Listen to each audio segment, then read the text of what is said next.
Hey folks, it's Arthur, but really only strangers call me that. My friends call me Archie, so please call me Archie. This podcast is sponsored by you. If you have a more personal situation you want me to give in-depth commentary on, send me an email at askarchiedating@gmail.com. I'm thankful for all donations that keep this channel running. All right, let's get into it. So I think we're going to keep this theme going of the ex, getting your ex back, right? This question, I've had this question before, but it was kind of a follow-up to my last episode here. Should I, what is the healthy way to get my ex back? And so this question is, can I be friends with my ex, right? Really good question. Can I be friends with my ex? Should I be friends with my ex, right? So kind of the situation that led up to asking this question, can I be friends with my ex? This seems to be a common theme. I've had people that have emailed me, I've had calls with people in the past that they're like, first of all, some people just say this when they're breaking up with, like, I think we should just be friends, And you kind of have to read into this and you have to say, yeah, okay, are they just saying this or they like actually want to be friends?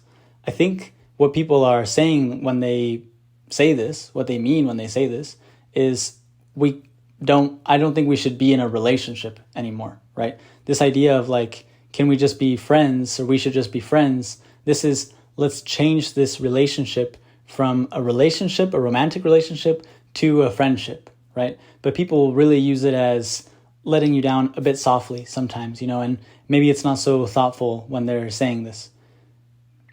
I got an email from someone recently and, they had been together with a person for a while and they broke up, and the person asked them later, they're wanting to be friends. They really enjoyed to be with this person and they're wanting to be friends.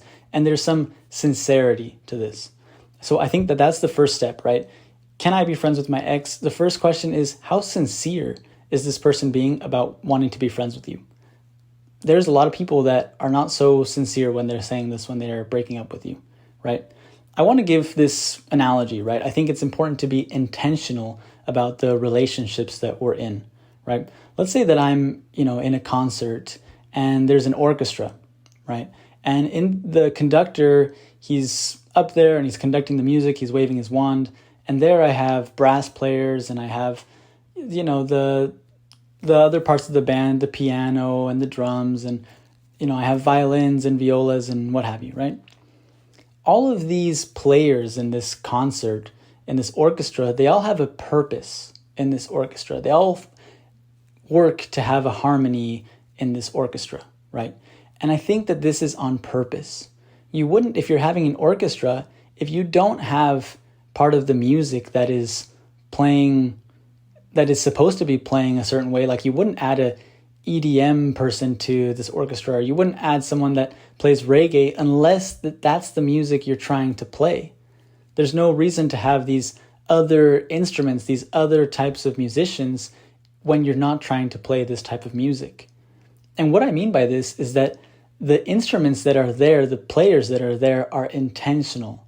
They're selected intentionally, right? And so I want to take this to dating and relationships in general with friends and family. And I want to ask, how intentional are we with the relationships that we have in our lives? If a person to you is in a relationship, why are you in a relationship with this person? Do you have some goal, something that you're trying to accomplish with this person? Or is your intention to just not be so lonely? Is your intention to just, have a physical relationship with this person? What is your intention with this person? Have bragging rights with your friends. Have a trophy wife in the future. What is, have a bank. What is your intention? Sometimes if we look into it, sometimes our intentions are not all that good when we look into why we have certain relationships. And so it's important to see what music are we trying to play and what players are we bringing to this orchestra. If I had a relationship in the past, for example, and this person didn't treat me the way that I was wanting to be treated, right? And we ended up breaking up. It doesn't matter if she broke up with me or I broke up with her, but we're wanting to be friends in the future. You have to ask yourself, what is my intention with being friends with this person in the future, right? If a person is playing a trumpet, for example, in our orchestra, and I'm trying to, I tell them, hey, I'm sorry, you're really not playing how I would like you to play. You're not respecting the music. And I move this person from the orchestra. If this person has the ability to play a different instrument or contribute in a different way to the music that we're trying to play, then maybe I can put this person as a violin player or something else. But this person has to have the capacity to do that. They have to have the capacity to switch roles. Okay? And I want to say this in terms of relationships as well. If you're in a romantic relationship with a person and this person doesn't have the capacity nor the interest to be in a friendship with you, it's going to be really difficult to be in a friendship with this person.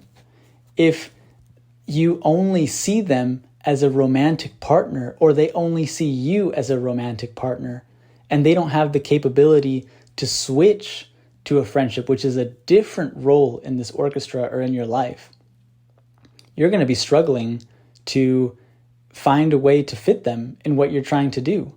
You're going to be always wondering, why is the violin player, blowing on the violin? Why are they not playing the way that they are supposed to? And it's because they might not have the interest nor the capability to play that role in the orchestra or in the orchestra of your life. When you're looking at your partners, take care to have empathy for them, to care for them, and then when they're gone, to still have these feelings, to care for them and to have empathy for them. But be intentional with where you place them in your life. You are the conductor of your life. You're the one that makes the election and the selection of what music you're going to be playing and where you're going to be going in life. If you want your life to go in a certain direction, if you're looking to make a family or to have a successful relationship in the future or travel or career, wherever your life will be going, whatever music you'll be playing, make sure that the players in your life, the people closest to you, your friends, your family, and your relationship are there intentionally.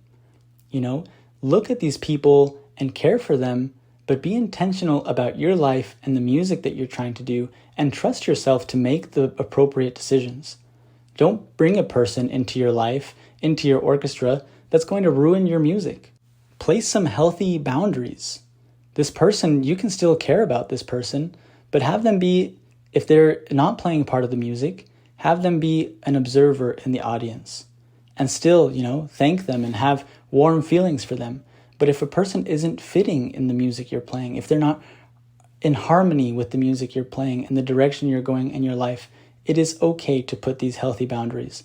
It's okay to trust yourself enough to know this person is good for me and this person is not good for me. And take a look at the intentions of this person and ask yourself, are they helping me to make this music, or are they not helping me to make this music? What is their capabilities? Can they move from one place to another? And I've seen it done.